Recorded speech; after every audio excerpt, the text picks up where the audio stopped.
부활의 주를 본 자는 하나님의 영광을 위하여 산다. 혹은 부활의 주를 본 자는 사명자로 산다라고 하는 지하에서 오늘 말씀을 우리 상고하며 은혜를 나누고자 합니다. 벌써 우리가 작년 마지막 주간에 시작한 특별 새벽 기도회가 오늘로써 마쳐지게 됩니다.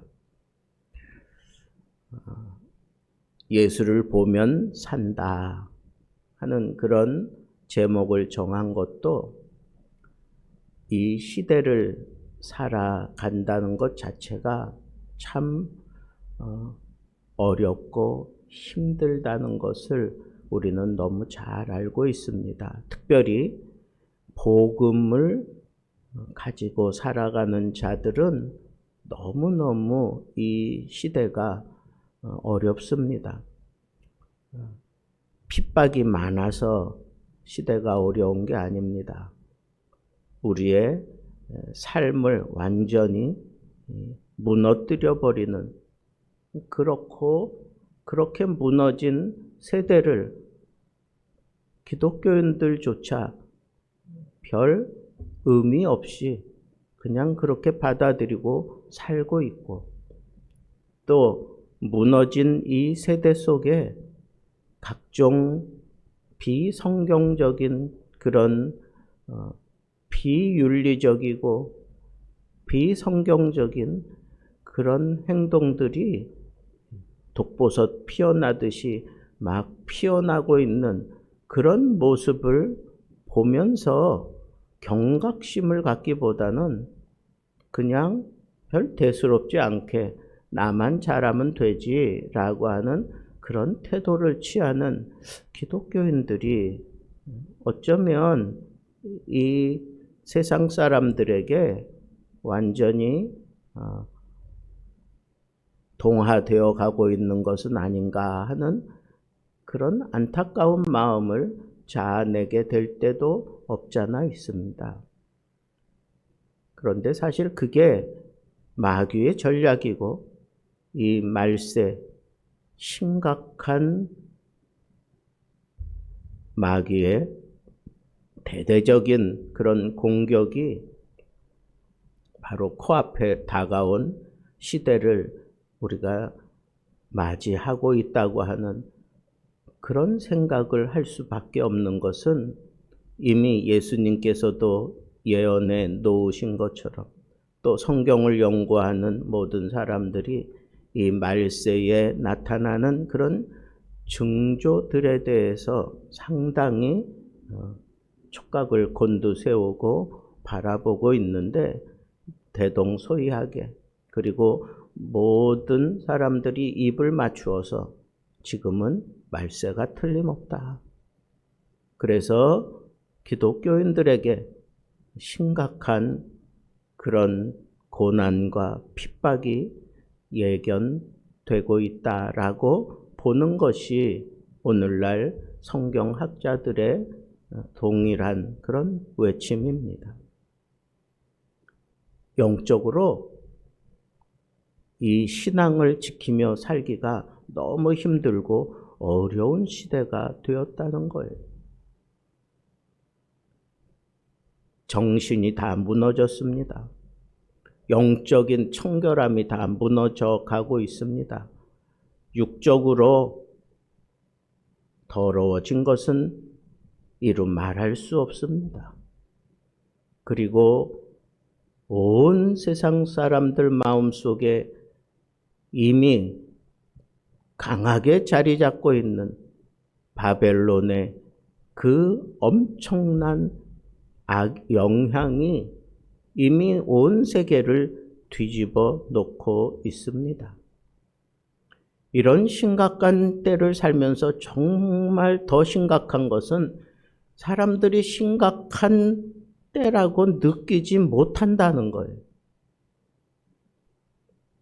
그래서 그냥 그렇게 살면 된다고 생각합니다.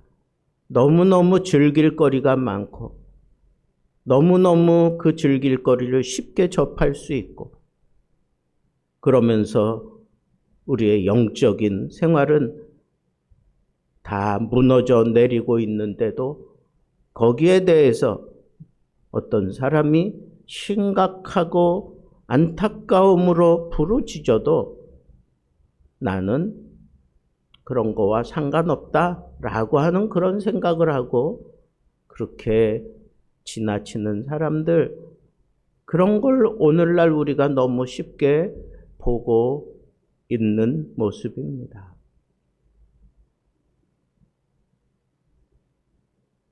이러한 심각한 상황 속에서 과연 우리는 어떻게 대처하며 살아야 되는가?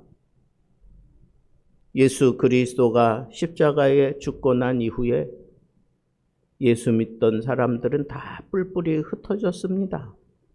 예수님의 12 제자들조차도 두려워서 다락방에 갇혀서 나오지도 못하고 있는 그런 형편에 처해졌습니다.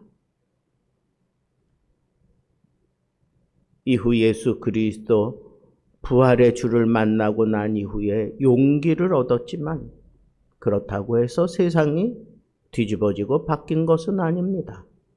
여전히 로마는 강력하게 옥죄이고 있었고 오히려 더 심각하게 그리스도인들을 핍박하는 그런 수위가 점점 높아져 가고 있습니다.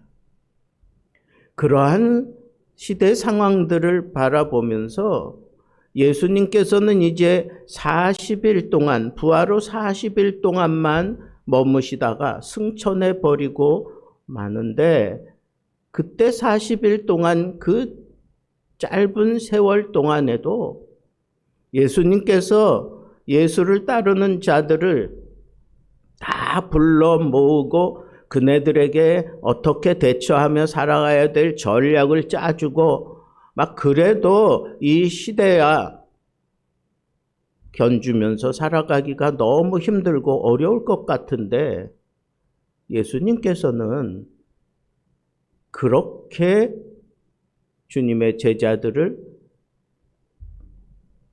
다루지 않으세요.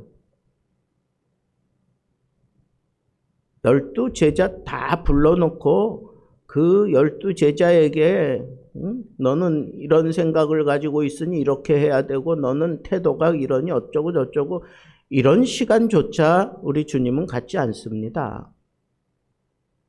오늘 우리가 잘 아는 예수님께서 베드로와 독대하는 이 장면도 다른 제자들 옆에 두고 지금 예수님과 독대하고 있어요. 우리는 이 예수님과의 이 독대를 통해 베드로가 진정으로 그 모든 마음의 짐을 다 내려놓고 온전히 하나님 앞에 헌신하는 그런 모습으로 살게 되는 힘을 얻었다고 우리는 생각을 해요. 그런데 예수님께서 베드로에게 힘을 주는 그 내용이 뭡니까? 한마디로 얘기하면 너 이제 사명을 따라 살아라 하는 거예요. 너는 이제 분명한 사명자로 살아야 된다라고 그렇게 말씀하시는 것 밖에는 사실은 없는 거예요. 예수님을 만나서 이런 대화를 하기 전에 제자들의 모습은 어때요? 이미 예수님께서 너희는 갈릴리로 가라. 거기서 나를 만날 것이다 하는 그런 당부를 해놨기 때문에 그것도 12명 가운데 11명 제자들이 우르르 몰려가서 거기 있었던 것도 아니에요. 그런데 예수님께서 정말 갈릴리에 나타나셔서 그 제자들과 같이 식사도 하고 그리고 난 이후에 특별히 베드로와 이렇게 독대하는 장면입니다. 다른 제자들도 이렇게 하나하나 예수님께서 다 다루어 주신 것도 아니에요. 특별히 베드로에게만 이렇게 독대할 수밖에 없었던 이유는 베드로는 많이 상처를 입고 흔들렸기 때문에 이렇게 예수님이 독대하셨을 것이다 라고 보는 게 일반적인 추측입니다. 왜? 예수님을 바로 지척에 두고 3번씩이나 부인했잖아요. 예수님과 눈이 마주쳤잖아요. 그래서 그 감정을 어떻게 주체하지 못하고 밖으로 뛰쳐나가서 심히 통곡하고 울었어요. 그리고 난 이후에 부활의 주를 만났습니다. 그리고 주님이 당부하신 대로 갈릴리에서 또 우리 부활의 주님을 만나서 아주 깊은 그런 사귐을 갖는 장면을 우리는 여기서 보고 있어요. 예수님의 사건 이후로 더 로마는 기독교인들을 옥죄어 오고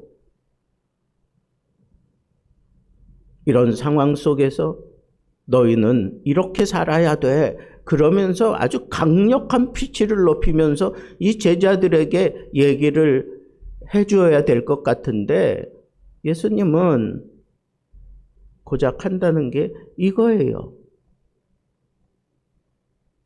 그런데 이 말씀을 살펴보고 또 곱씹어 보면 너희가 그렇게 약한 모습으로 나를 부인하기까지 했지만 내가 너희들에게 말씀한 그대로 부활해서 지금 이렇게 부활 이후에 내가 사명자들을 찾아다니고 그렇게 격려하고 그러면서 이제 나를 3년 동안 제자로 따라다니던 너희들과 이렇게 마지막 대화를 나누듯이 이렇게 대화를 나누면서 특별히 베드로에게 당부하는 내용이 이게 모든 제자들에게 동일하게 주어지는 그런 사명과 같아요.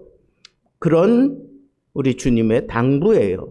한마디로 얘기하면 이제는 너희가 부활한 나를 보았으니 내가 하나님 앞에 사명자로 온전하게 살아낸 것처럼 너희들도 마지막 순간까지 사명자로 살아야 된다. 그 사명자로 살다가 베드로가 어떻게 죽을 것을 우리 주님이 아셨어요. 그러면서 예견하잖아요. 내가 젊을 때는 너 멋대로 다닐지라도 나이 들어서는 네가 팔을 벌리리니 십자가형을 예고하는 그런 예수님의 이 예언을 우리는 다 알고 있어요. 그런 일을 당할지라도 너는 나를 보았으니 부활의 주 나를 보았으니 너는 사명자로 살아야 된다 하는 것을 일깨워 주신 거예요. 그의 마음의 짐을 우리 주님이 풀어내셨어요. 3번씩이나 그에게 계속 동일한 그런 사명을 강조하셨어요. 그리고 그러는 과정 속에 베드로가 그 사명을 받아들이기까지 처음에는 예수님과의 관계를 제대로 설정하지 못했어요. 지은 죄가 있으니까. 그래서 주님과 나는 그래도 끊을래야 끊을 수 없는 형제 시간 정도 아닙니까? 정말 그러느냐라고 정말 네가 나를 형제의 사랑으로 사랑하는 거냐라고 얘기했을 때 그때 이 베드로가 깊은 깨달음을 얻습니다. 우리 주님이 요구하시는 것은 그 정도의 사랑 가지고는 안 된다. 아가페의 사랑이 너에게 필요하다라고 하는 것을 계속 강조하는데 못 받아들이니까 우리 주님께서 그렇게 한 단계 낮추면서까지라도 그에게 심어주고자 했던 게 뭐예요? 그게 바로 복음을 전하는 사명이라는 거예요. 복음을 전하며 살아야 되는 사명자는 내가 너에게 요구하는 그 사랑을 품고 그 사랑을 그대로 가지고 죽기까지 사명을 감당해내라고 베드로에게 당부하신 것입니다. 저는 오늘 말씀 준비하면서 제가 여러분들에게 예수를 보면 산다라고 하는 이 주제하에서 마지막 설교를 이 특별 새벽 예배 하나님 앞에 드리면서 이 얘기하고 싶은 거예요. 여러분들의 처지가 어떻든지 저떻든지 상관없어요. 우리는 예수 부활 이후에 부활의 주를 통해서 예수 믿는 사람이 되었고 하나님의 자녀가 되었고 그리고 부활의 주를 보았기 때문에 부활의 주를 만났기 때문에 부활의 주를 통해서 우리가 하나님의 사람이 되었기 때문에 우리 모두는 다 사명자답게 살아야 된다는 거예요. 그 사명자답게 살아가기 위해서 예수님께서는 그 제자들의 마음의 짐을 풀어주셨고 그리고 그 마음속에 심어주려고 했던 것 아가페예요. 하나님의 사랑이에요. 요한일서에 말씀한 대로 하나님의 사랑은 하나님께로부터 오는 거예요. 그게 내 안에 머물러 있어서는 안 돼요. 그게 흘러나가야 되는 거예요. 왜? 이 사랑이 내게 아니에요. 하나님 거기 때문에. 이 사랑을 내가 흘려보내기 위해서 사랑을 흘려보내는 그런 삶을 살아내는 거, 그게 사명이에요. 사명을 특별하게 생각하지 마세요. 하나님이 내게 심어놓은 이 사랑을 쏟아내며 사는 거, 그게 사명이지요. 내가 선교사가 되고 내가 목사가 되고 내가 굉장한 그런 기독교 지도자가 되었어도 사랑이 그 속에서 흘러나오지 않는다면 그건 사명대로 사는 게 아니에요. 하나님이 내게 주신 이 사랑이 식어지면 우리 주님이 안타까워하며 그 사랑을 다시 덮이기 위해서 친히 나에게 찾아오시고 내 마음을 어루만져 주시고 나를 붙들어 주시고 내 속을 뒤집어 놓으셔서 그 사랑에 다시 부르르 떨면서 눈물과 함께 이 사명을 다시 간직하고 이 사명을 붙잡고 그 실패한 자리에서 그 막막한 자리에서 일어나서 다시 사명을 위하여 살아가는 그런 사람으로 만드는 역할을 지금도 성령을 통하여 예수님께서 감당하고 계신다는 거예요. 저는 여러분들에게 마지막 도전을 드리는 겁니다. 우리는 부활의 주를 보았습니다. 부활의 주를 만났습니다. 부활의 주를 통하여 내가 하나님의 자녀가 되었고 부활의 주를 통하여 내 속에 하나님의 사랑이 가득 차 있는 것을 깨닫게 되었어요. 그것을 얻어냈어요. 그러면 이제 그 사랑을 위하여 살라는 거예요. 그 사랑을 위하여 살 때 많은 어려움 당할 수 있고 죽음이 그를 막을 수도 있어요. 그래도 두려워하지 말고 사랑이 흘러가는 대로, 사랑이 이끄는 대로 그 사랑을 따라 살라. 그게 예수님의 마지막 당부였습니다. 그것이 세상을 이기는 비결이고 그것이 마귀를 이기는 비결이고 그것이 내가 하나님 앞에 진정한 사명자답게 살아가는 최고의 전략인 것입니다. 우리는 2026년을 시작하면서 예수 그리스도를 봐야겠다고 하는 그런 목표를 세우고 그저 뜬구름 잡듯이 그렇게 살 것이 아니라 이미 내 마음속에 심어 놓으신 이 사랑이 내 속에서 꿈틀거리고 있는지, 이 사랑이 내 심령을 사로잡고 있는지, 그래서 이 사랑이 흘러가는 대로 나는 무작정 순종하며 따라가는 그런 모습으로 살아가고 있는지 그거 살펴보면 틀림없어요. 내가 사명대로 살고 있는지 아닌지 이번 특별 새벽 예배의 결론입니다. 내가 사명대로 살면 예수님이 오늘 본문 마지막에 그랬어요. 베드로의 죽음을 예고하면서 하나님의 영광을 위한 하나님께 영광을 돌리는 것이라고 그렇게 말씀하셨어요. 사랑을 따라 살다 사랑을 위하여 죽으면 하나님의 영광을 드러내는 거예요. 내가 힘들고 어려울지라도 내 안에 사랑이 이끄는 대로 살면 그건 하나님의 영광을 드러내는 삶이에요.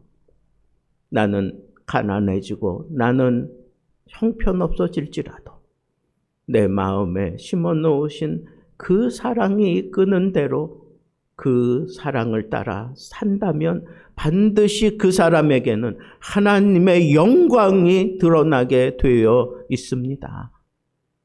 먹든지 마시든지 무엇을 하든지 하나님의 영광을 위하여 하라 하는 이 말씀은 사랑이 하라는 대로 하는 거예요. 내 안에 사랑이 꿈틀거리며 이끄는 대로 그렇게 살라는 겁니다. 여러분, 오늘 하루도 예수 사랑에 확 사로잡혀서 그 사랑이 이끄는 대로 이 하루를 승리해낼 수 있다면 여러분 남은 삶도 이 사랑이 여러분들을 온전히 주장해가며 하나님의 영광을 드러내는 그런 삶을 살게 될 줄로 믿습니다. 우리는 하나님의 사랑을 품은 자들이니 이 사랑을 따라 살면서 하나님의 영광 드러내는 멋진 하나님의 사명자로 살게 되기를 우리 주님의 이름으로 축복합니다.